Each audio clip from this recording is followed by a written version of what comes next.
गोरखपुर के सांसद योगी आदित्यनाथ पर आरोप था शांति भंग का। और जैसे ही शांति भंग का आरोप था तो मुलायम सिंह यादव आदेश देते हैं कि इनको गिरफ्तार करो और जेल में डाल दो। गिरफ्तार करने के आदेश हो जाते हैं, तमाम अधिकारी लग जाते हैं।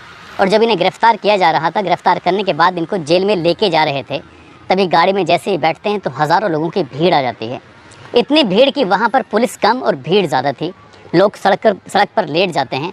जैसे ही गाड़ी आगे चलाने की कोशिश करते थे, लोग आके लेट जाया करते थे। पुलिस वाले किसी का हाथ पकड़कर तो किसी के पैर पकड़कर सड़क से खींच रहे थे। और इस तरह से 4 किलोमीटर का जो सफ़र था लगभग 8 घंटे में पूरा होता है। बात यही नहीं थमती, जब उन्हें गोरखपुर की जेल में रखा जाता है तो अगले ही दिन न जाने कितने लोग मिलाई करने के लिए आ जाते हैं। और जेल का जो प्रशासन था वो बहुत ज़्यादा परेशान हो जाता है, सोचने पर मजबूर हो जाता है कि इतने सारे लोगों की मिलाई एक आदमी से कैसे कराई जाएगी। तभी जेल की एक दीवार को तोड़ा जाता है, नया रास्ता बनाया जाता है। और उस रास्ते पर स्पेशली जो योगी आदित्यनाथ से मुलाकात करने के लिए आएंगे वो उस रास्ते से आएंगे। जिस बैरक में मुलाकात होती थी वो बैरक कम और मंदिर जैसा ज़्यादा लगने लगा था। लगभग 11 दिनों तक यहाँ पर ऐसे ही चलता रहा। आज जो कहानी मैं आपको सुनाने जा रहा हूँ, ये कहानी है उस अधिकारी की जिस अधिकारी ने योगी आदित्यनाथ को जेल भेजा था। बताया जाता है कि वो अधिकारी पूर्व मुख्यमंत्री मुलायम सिंह यादव का बड़ा करीबी बताया जाता है। और बाद में वो उत्तर प्रदेश की जो सबसे बड़ी पुलिस की पोस्ट होती है यानी कि डीजीपी, वो डीजीपी भी बनाया जाता है। आज की जो सच्ची घटना मैं आपको सुनाने जा रहा हूँ, ये सच्ची घटना है उत्तर प्रदेश का एक ज़िला है जौनपुर। और जौनपुर की एक तहसील लगती है मछली, और मछली तहसील का एक थाना लगता है मुंगरा बादशाहपुर। दरअसल इसी का एक गाँव है तरहटी किलापुर। बात कर रहा हूँ 11 सितंबर 2023 की दोपहर 12:15 के आसपास। गांव में ज़मीन की पैमाइश के लिए सरकारी अधिकारी आए हुए थे। और यहाँ पर कुछ लोग ऊंची आवाज़ में बात कर रहे थे तो कुछ लोग शांत थे। इसी तरह से कानूनी कार्रवाई जो थी वो चल रही थी। सरकारी प्रक्रिया के तहत में ये आपस में बातचीत का दौर भी चल रहा था, क्योंकि ज़मीन की पैमाइश जो होनी थी। अक्सर ऐसा होता है, ये कोई बड़ी बात नहीं है। तभी यहाँ पर एक बुज़ुर्ग आदमी आता है, और बुज़ुर्ग आदमी आने के बाद एक व्यक्ति से कहता है कि तुम कौन हो, तुम्हारा नाम क्या है। तो वो आदमी कहता है कि साहब मेरा नाम चंद्रेश गुप्ता है और मैं तलहटी गांव का प्रधान हूं। बस इतना कहना था। उस बुज़ुर्ग व्यक्ति ने उसका गिरेबान पकड़ा और खींचते हुए उसे कहा कि बाहर निकल। इतना ही नहीं, उसने उसको गालियां भी दी, बुरा भला कहा, भद्दा बद्दा कहा। और जो भद्दा बद्दा कहता है तो ग्राम प्रधान को लगता है कि उसकी सरेआम बेइज्जती की गई है। उसको गाँव के लोगों ने चुना है, उसको प्रधान बनाया है, और उसको ऐसा कैसे कर सकते हैं। जिस बुजुर्ग व्यक्ति ने गिरबान पकड़ा था उस व्यक्ति का नाम जगमोहन यादव होता है। उसके खिलाफ एक तहरीर लिखी जाती है, और तहरीर लिखने के बाद सीधा वो व्यक्ति यानी कि ग्राम प्रधान पहुंच जाता है मुंगरा बादशाहपुर में।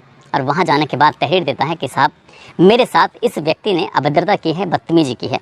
उसके बाद पुलिस में हड़कंप मच जाता है, और हड़कंप मचने के साथ साथ ही मुकदमा दायर भी कर लिया जाता है। आईपीसी की धारा 323, 504, 506 में जब मुकदमा दर्ज होता है, और यही बात जब अखबारों के माध्यम से, सोशल मीडिया के माध्यम से, टीवी के माध्यम से जब लोगों को पता चलती है, तो मुकदमा जिसके ऊपर लिखा गया था वो कोई आम व्यक्ति नहीं था, बल्कि 1983 बैच का आईपीएस ऑफिसर जगमोहन यादव होते हैं, जो कि उत्तर प्रदेश के डीजीपी रहे थे, पुलिस महानिदेशक रहे थे।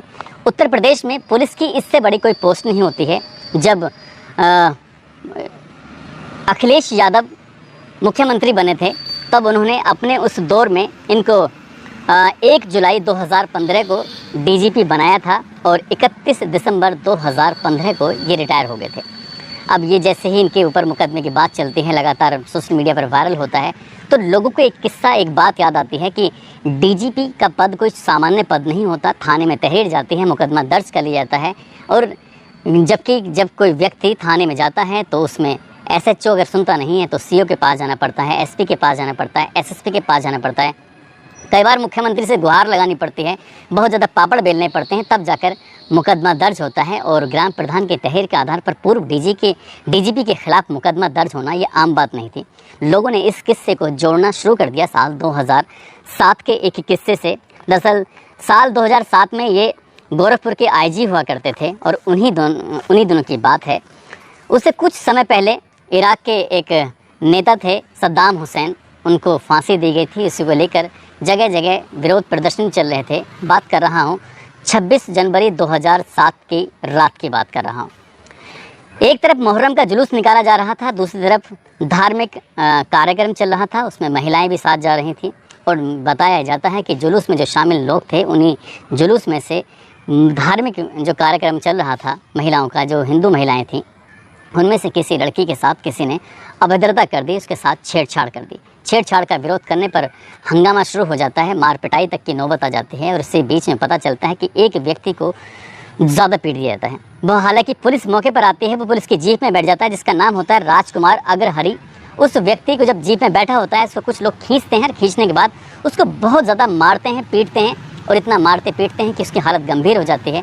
उसको फिर BRD हॉस्पिटल में भर्ती कराया जाता है। डॉक्टर जवाब दे देते हैं, कहते हैं कि हम इसको बचा नहीं पाए, इसके साथ ज़्यादा मारपीट की गई थी। और जैसे ये मामला शहर में आग की तरह फैल जाता है, लोगों में गुस्सा आ जाता है। उन दिनों मुख्य सांसद हुआ करते थे योगी आदित्यनाथ, जो कि वर्तमान में वो मुख्यमंत्री हैं। तो ये बात उन तक पहुंचती है और वो उस दिन की बात है, उस दिन वो गोरखपुर में नहीं थे बल्कि कुशीनगर में थे। और जैसे ये बात वहाँ पहुंचती है तो वो सांसद रहते हुए कहते हैं कि ठीक है, हम इस बात का विरोध करेंगे, इस हत्या का विरोध करेंगे, जिसने ये सब किया है उसके विरोध करेंगे, छेड़छाड़ का भी विरोध करेंगे। गोलघर पर प्रदर्शन होगा, प्रदर्शन का ऐलान कर दीजिए। कुशीनगर से योगी आदित्यनाथ चल देते हैं गोरखपुर के लिए। और जब ये बात शहर में पता चलती है कि शहर में पहले से ही माहौल ख़राब हो चुका था, लोग सड़कों पर उतर रहे थे, एक दूसरे के खून के प्यासे हो जाते हैं, दंगे जैसी हालत हो जाती है। लेकिन इसी बीच में दंगा ना हो, इसी बीच में कोई हालत ख़राब ना हो, पुलिस प्रशासन ने कुछ समझदारी से काम लेने की कोशिश की और उसने कर्फ्यू लागू कर दिया। कर्फ्यू लागू करने के बाद धारा 144 का भी लागू कर दिया और कहा कि कोई भी व्यक्ति इसका उल्लंघन करते पाया गया तो उसको जेल भेज दिया जाएगा। अब इधर योगी आदित्यनाथ ऐलान कर चुके थे कि वो गोल घर पर जाकर प्रदर्शन करेंगे, उसकी तैयारी चल रही थी। उन लोगों को लगने लगता है कि कहीं ऐसा ना हो कि बात ज़्यादा ख़राब हो जाए, यानी कि अधिकारियों को ऐसा लगने लगता है। यहाँ के जो IG होते हैं जगमोहन यादव, वो सीधे मुलायम सिंह यादव, यानी कि उन दोनों वो मुख्यमंत्री हुआ करते थे, उनसे संपर्क में रहते हैं। और ज़िले के DM थे डॉक्टर हरिओम और SSP हुआ करते थे उस वक्त उन दिनों राजा श्रीवास्तव। लगातार उच्च अधिकारियों से, शासन प्रशासन के आला अधिकारियों से और मुख्यमंत्री से सीधे बात चल रही थी कि आप क्या किया जाए। अगर योगी आदित्यनाथ इस धरना प्रदर्शन में शामिल होते हैं तो ऐसा ना हो कि कहीं बड़ा बवाल ना हो जाए। उधर मुलायम सिंह यादव को शायद मुसलमानों को साधना था, क्योंकि कुछ ही दिनों के बाद इलेक्शन जो आने वाले थे, ये बात है जनवरी की, और मई अप्रैल के आसपास इलेक्शन के समय आने वाला था। और इसी बीच में आदेश कर दिया जाता है कि योगी आदित्यनाथ को गिरफ्तार करके जेल में डाल दीजिए। यानी कि जेल में डालने की बात नहीं थी, शायद ऐसा बताया जाता है, उन्हें सिर्फ मठ में नज़रबंद करने की बात थी। जैसे ही वो गोरखपुर की सीमा में आने वाले थे, तुरंत ही पुलिस ने गिरफ्तार कर लेती है। उन पर आरोप था कि उन्होंने धारा 144 का यानी कि शांति भंग की है और इसीलिए उनको गिरफ्तार किया जाता है। गिरफ्तार करने के बाद जब उन्हें मठ में नज़र बंद कर रहे थे, तभी उन्होंने कहा कि मुझे नज़र बंद करने की ज़रूरत नहीं है, भेजना है तो जेल भेजिए और जेल ही जाकर रहूँगा, नहीं तो मुझे नज़र बंद नहीं कर सकते। बात कुछ ऐसे ही होती है। उनको जब गिरफ्तार करके जेल भेजने की बात चल रही थी, तभी पुलिस की जीप में उन्हें बिठाया जाता है। बिठाने के बाद जैसे ही गाड़ी को लेकर चलते हैं, तभी ये खबर आग की तरह फैल जाती है और देखते ही देखते बड़ी संख्या में हज़ारों लोग उस जगह पर आ जाते हैं और सब के सब लोग ज़मीन पर लेट जाते हैं। गाड़ी जब चलाने की कोशिश कर रहे थे तो लोग लेट जाते थे, गाड़ी चल नहीं पाती थी। पुलिस की संख्या कम हो जाती है, हालांकि पुलिस वाले उन लोगों को सड़क से हटाया करते थे। हटाने के बाद तब थोड़ी थोड़ी जीप आगे बढ़ रही थी।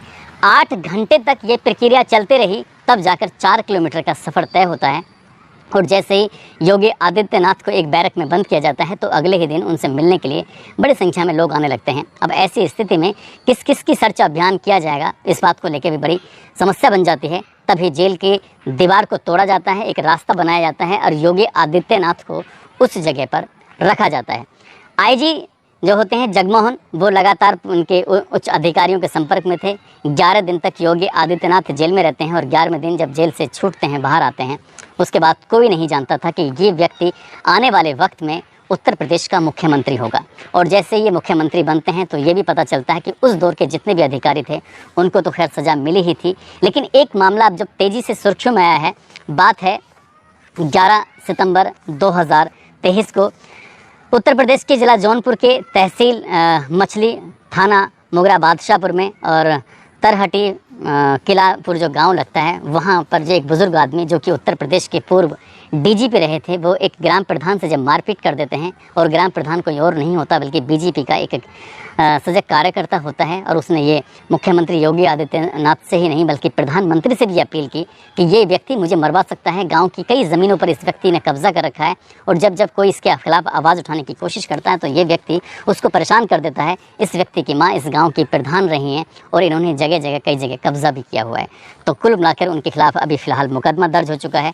ये शायद ऐसा नहीं है कि आईएएस आईपीएस के खिलाफ कभी कोई मुकदमे नहीं हुए, लेकिन जिस तरह से जो मुकदमा हुआ है उससे लग रहा है कि इतने बड़े अधिकारी पर इतने सामान्य सा एक कार्यकर्ता मुकदमा अगर दर्ज करा रहा है तो शायद कहीं ऐसा ना हो कि साल 2007 में जो हुआ था, मुख्यमंत्री योगी आदित्यनाथ को जो जेल भिजवाने में इस अधिकारी की जो भूमिका रही थी वो शायद अग्रणी रहा था। लेकिन इसी बीच में आपको इतना और बताते चलूँ कि जब वहाँ पर डीएम थे डॉक्टर हरिओम और एसएसपी थे राजा श्रीवास्तव, उन पर मुलायम सिंह यादव ने कार्रवाई करते हुए उनको सस्पेंड कर दिया था।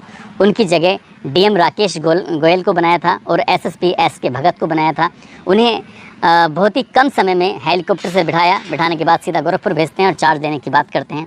हालांकि यहाँ पर बाद में बहुत ज़्यादा बवाल होता है। शहर में कई दुकानों में आग लगाई जाती है, कई घरों में आग लगाई जाती है, लोगों का बहुत ज़्यादा नुकसान होता है, दंगे भड़क जाते हैं। ये मामला लगातार कोर्ट कचहरियों में चलता रहा। हालांकि जो आरोपी थे उनको सज़ा मिली है नहीं मिली ये तो खैर कोर्ट ही तय करेगा, लेकिन जिस तरह से एक अधिकारी के खिलाफ मुकदमा दर्ज हुआ तो लोगों को साल 2007 की वो घटना याद आ गई जब योगी आदित्यनाथ को सलाखों के पीछे भेजा गया था।